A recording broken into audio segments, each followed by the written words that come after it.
How you doing, guys? This is the second week of hashtag Dine at Home. So yeah, you've obviously got your box. I'm going to talk you back through the video from start to finish. The bread exactly the same as last week. So obviously your bread is a beautiful milk bread this time. Also with a treacle loaf with your ham hock. So get that in the oven for a good 10 minutes just to get it warmed up and warmed through. Take it out at the same time, that's absolutely fine. Obviously comes up to room temperature, enjoy that with the Marmite butter, and obviously treacle loaf is with the ham hock terrine. So I've got all your stuff laid out here. So first of all, your ham hock terrine. So if you want to just come in, I'll just open it up. This has been portioned into two. I'll just talk you over that. So you'll get a container with obviously two ham hocks in. Again, it is quite delicate, just be careful as you put that onto the plate. Put that onto the plate, and remember, take this out a good 10-15 minutes before you start to plate, simply because the terrine's much nicer and enjoyable when you take it out at room temperature. This is a little bit of piccalilli. It is quite firm, so just make sure you just give it a nice big spoon. It will soon soften up in no time at all. Give it a nice spoon because you want to be managed to spread that all over as well. It is quite strong. Obviously there's mustard and chilli and everything in there, so it's a nice little spoon of that on the side. And then we've also given you some little bit of pickled cucumber as well. So the pickled cucumber will just go on the side. This has already been pickled like a sweet and sour pickle. If you would like to add salt, you can do if you enjoy that. The ham hock itself is quite, it's quite nicely seasoned, obviously. So again, I think there's probably enough salt in the ham hock, but by all means, add more if you would like to. So there is the finished little terrine. If you want to come on down, enjoy that with your treacle bread. Okay guys, so now hopefully you've enjoyed your starter. Your main course is a classic blade of beef with both more potatoes, a carrot that's been cooked in beef fat and a little bit of butter, and with some beautiful wild garlic pesto, which has actually been picked by Elaine, who owns Manor Farm. So beautiful local produce. So if you want to just come in for a second, I'll show you what you have in your containers. So in the blade of beef one, you'll get your two pieces of blade, obviously for two people, and you'll get your sauce garnish. Okay, so take the blade of beef out of the sauce garnish, pop those on a non-stick tray, and then with your potatoes, you can actually leave your potatoes in this foil tray here. Just separate them ever so slightly, so they're sort of lying down, just like that. And we've supplied with a little bit of cheese. So with the cheese, it's a mix of Parmesan and Gruyere. Sprinkle the cheese all over the top of your dough from our potatoes. It's going to be absolutely delicious. Pop that on the same tray, and just like last week, I've supplied you loads of sauce. I've got loads of compliments, so thank you very much. This is a nice red wine beef blade of beef sauce. Just going to take a tiny little nugget of that off, pop that again on top, just like that, and then again. For a little bit of luxury, you could also put a little bit of butter on there as well. All been seasoned, so you haven't got to season anything at all. And then pop that in your oven at 180 between 12 and 15 minutes to ensure that obviously your meat is nice and hot. Your potatoes will be absolutely perfect. While we're doing that, what we want to do is with the carrot, there's obviously two ways you can cook this because it's just been pre-cooked. So all we're going to do is reheat it. So you can either pop it in the bag, and literally boiling water, pop it straight in. 4 to 5 minutes will be absolutely fine. Just be careful you do take out obviously inside be red hot. So again, it's the treacle bread cooking. Again, we're not as late as last week, fortunately. It's 20 past 10, so this is like an early night compared to last week. So yeah, so going back to the carrots, you can either dip that into the hot boiling water and leave it for 4 to 5 minutes just to heat through, or I prefer to do, if you get a large carrot like this, it's one carrot between two. So I'd split the bag open very carefully, and making sure you keep hold of all that fat that's around it. So keep as much on the carrot as you possibly can. Doesn't matter if it drops off because you can obviously add it to the pan later. Sure, I'll take that off. It's just probably better if you do take it off. And then straight down the middle, half that carrot, and we'll cook and we'll roast the carrot in the frying pan from that side upwards. Okay guys, so I'm just going to show you how to roast your carrot very quickly. So basically we have a medium to high pan, a little splash of oil into the pan, and then inside, so the inside of your carrot's going to be your presentation. The inside of your carrot, always pop it down away from you. So if you do splash the oil or splash the dough away from you. So pop those in, and they're going to be for about 1 to 2 minutes, depending on how hot your actual pan is. We'll just add a little bit of seasoning to that as well, because these carrots haven't been seasoned; they've just been cooked in beef fat, as I say. So a little bit of salt on there. If you do boil them, obviously do the same. So cut the bag open, cut it open to a little bit of seasoning once the veggies prepared.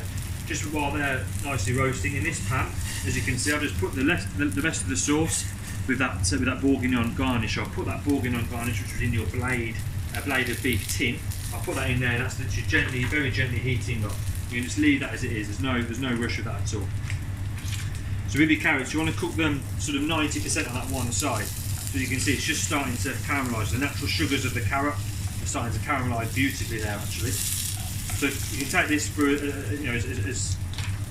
as deep colour as you want to. It's totally up to you.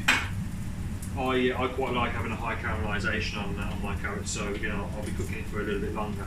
But by all means, you can take a little bit off, or roast it quite heavily.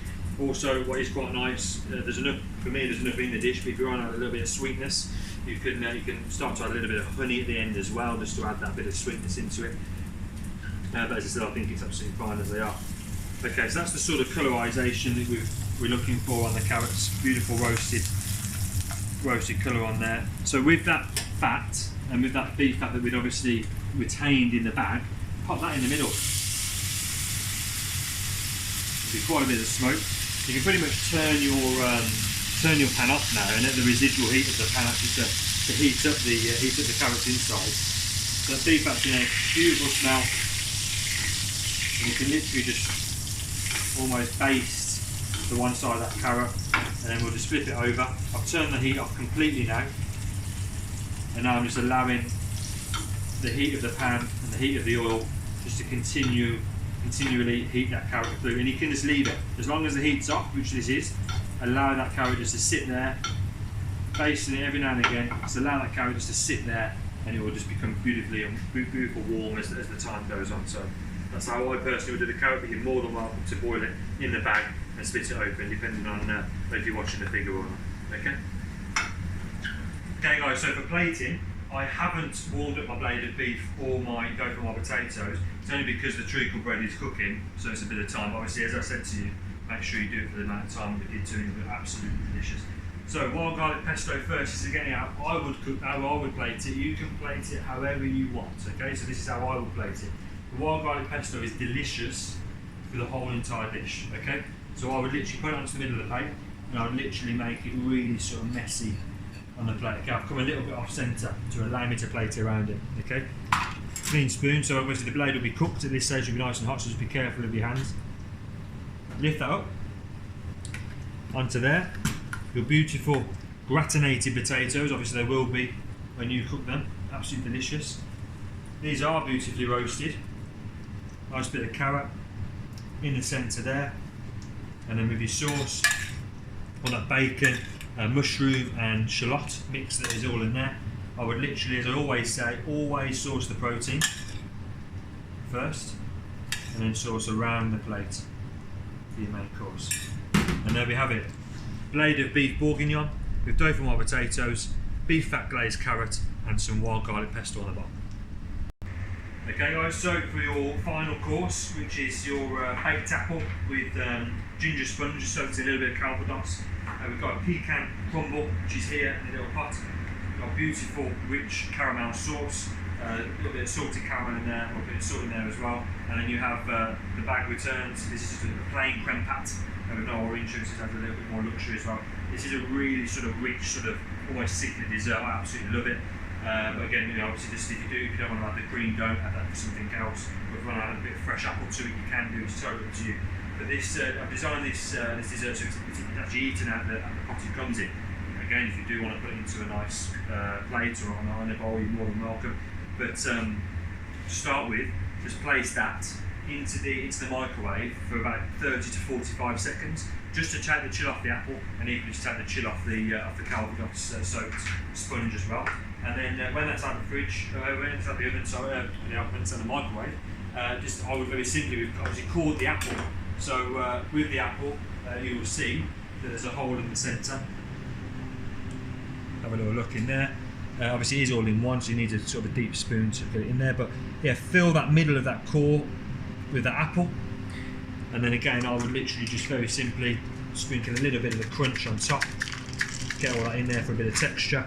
And then this caramel sauce, again, as I said, 30 seconds in the microwave, just like the chocolate last week. I haven't put this in the microwave yet, but as you can see, it's a beautiful soft texture. And I would literally just spoon that all on top, so you've almost a posh sort of way of having a toffee apple. Super indulgent, super delicious, and you can eat it all out of one bowl. Okay, guys. Obviously, with the fudge, that's a little treat afterwards. Supplied obviously fudge in there. I enjoy having that with a little bit of sea salt on top. But again, if you can have that how you want, super delicious. But make sure you take it out of the fridge so it's not rock solid. It's nice having a little bit of texture, a bit of soft texture to it. And guys, I hope you enjoy it. Make sure you tag me in all your videos. Any messages, any texts, anything to ask, any questions, please do so. Obviously Tom_chef1 on Instagram. Our website's coming very, very soon, guys, so it'll be easier to book through it. And we've got some special news tomorrow regarding next week, where the menu will be released, as well as potentially an extra day. Keep watching. Cheers, guys.